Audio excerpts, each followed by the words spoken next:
Harvard's endowment is $50.7 billion. They distribute about 5% of that every year. The rest stays invested in private equity, hedge funds, real estate, and commodities. Most of your tuition is not funding your education, it's funding their hedge funds. And it's not just Harvard. Across the country, universities are sitting on record endowments, charging record tuitions, paying administrators record salaries, while 45 million Americans carry a combined $1.84 trillion in student loan. Today, we're following the money. Where your tuition actually goes, who's getting rich, and why the people who profit the most from higher education are the last ones who ever tell you the truth about it. Let's start with what an endowment actually is, because most people hear about the word and their eyes glaze over. An endowment is a giant pool of money that a university actually invests. Donations, grants, return on investment, it all goes into it. The university spends a small percentage every year and lets the rest grow. Sounds responsible, right? Save more than you spend. Invest wisely. Let it compound. Except here is the scale we're talking about. Harvard, $50.7 billion. The University of Texas System, $44.6 billion. Yale, $41.4 billion. Stanford, $36.3 billion. Princeton, $35.8 billion. These aren't schools' budgets. These are sovereign wealth funds with classroom attached. And these endowments are tax exempt. The money grows, compounds, and multiplies, and the university pays zero federal taxes on the gains. Meanwhile, the students who attend these schools, they're taking out loans with interest rates set by the federal government. Their debt grows too. But unlike the endowment, nobody's managing their debts to make sure it shrinks. Now, universities will tell you the endowment funds research, scholarships, financial aid, and some of it does. But if Harvard's endowment is $50 billion and they have roughly 22,000 students, that's over $2.2 million per student. They could let every single student attend for free and barely touch the principal. They choose not to. So, if your tuition is not necessary to keep the lights on, why are they charging it? Because your tuition isn't about funding your education. It's about funding growth. Alright, if your tuition isn't funding the endowments directly, where does it go? Let's follow the money inside the university and see who's actually getting paid. Since 1975, the number of full-time university administrators has grown by roughly 60%. In the same period, full-time faculty, about 6%. Administrators grew 10 times faster than the people who actually teach you. And what are those administrators doing? Managing department you've never heard of, vice provost for student engagement, assistant dean of experimental learning, director of institutional advancement. These aren't teaching positions, these are bureaucratic positions in an institution that's figured out how to grow its own payroll while passing the cost to students. And then there is executive pay. The average president at a top research university earns over $1 million a year. Some earns 3, 4, 5 millions, plus housing, plus deferred compensation, plus retirement packages. These are the same institutions who pay adjunct professors, the people who teach majority of undergraduate classes, between $3,000 to $5,000 per course. No office, no job security, no benefits. But the spending doesn't stop at salaries. Look at what universities build. Luxury dormitories, climbing walls, lazy rivers.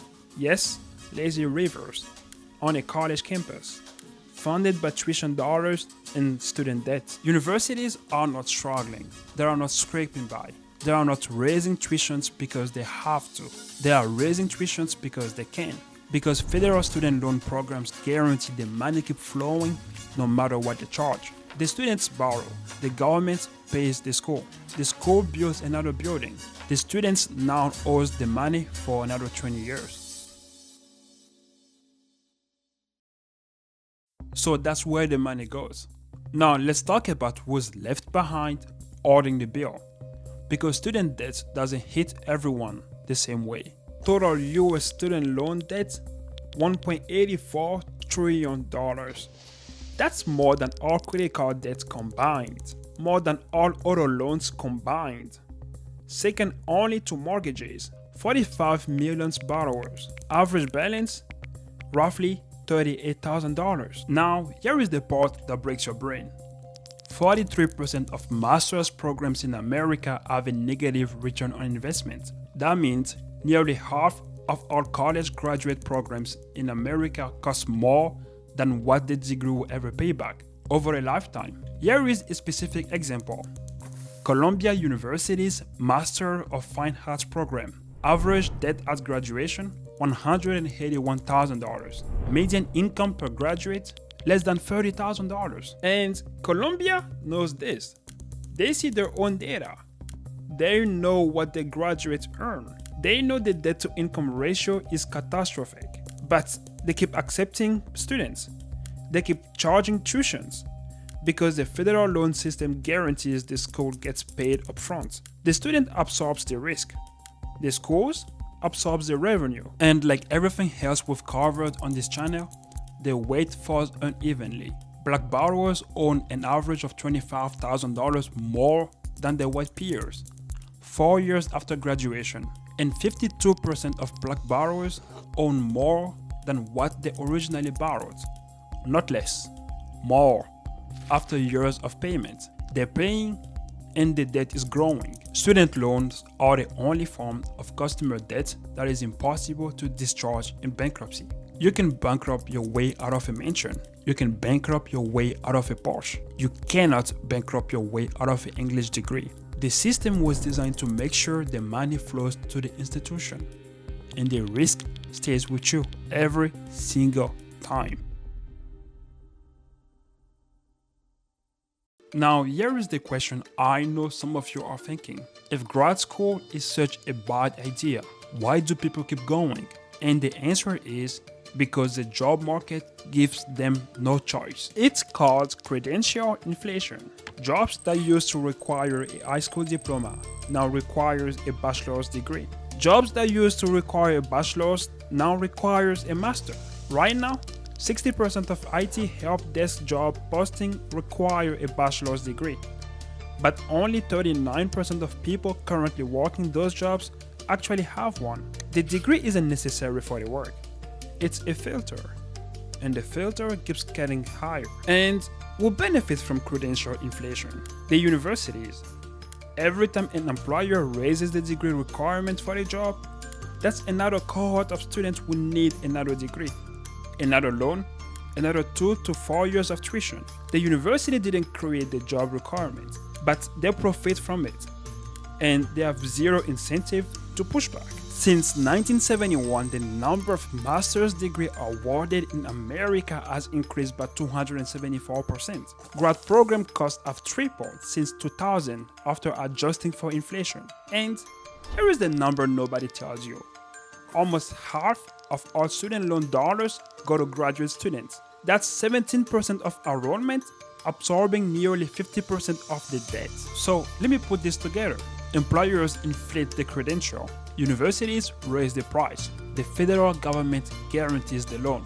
The students borrow more. The university gets richer. The students now hold a degree that might not even pay for itself. And nobody in that chain has no incentive to stop. Because everybody is getting paid. Except you. Okay, so here is where we flip the script. Same as every episode. You play the game and you understand the game. Step 1. Look at the actual data before you apply. Go to collegescorecard.ed.gov. That's the Department of Education's own tool.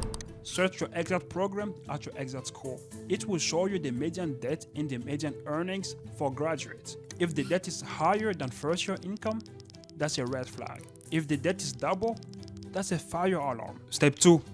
Know the difference between subsidized and unsubsidized loan. Subsidized loan don't accrue interest while you're in school, and subsidized loan do. That means from the day you took out an unsubsidized loan, The clock is ticking. Most grad school loans are unsubsidized.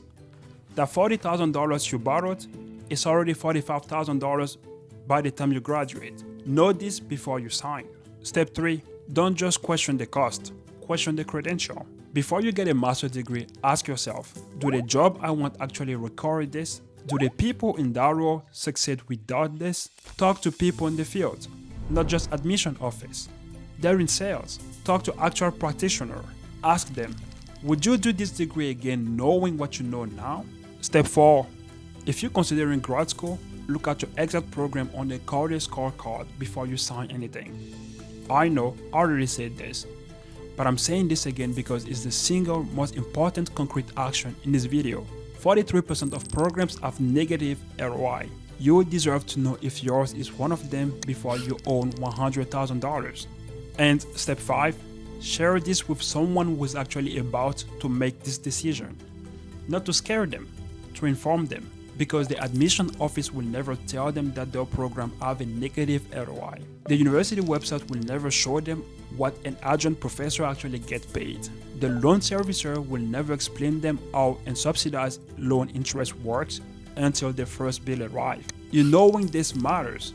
You're telling someone else that's how system changes. The American university used to be one of the most trusted institutions in the country.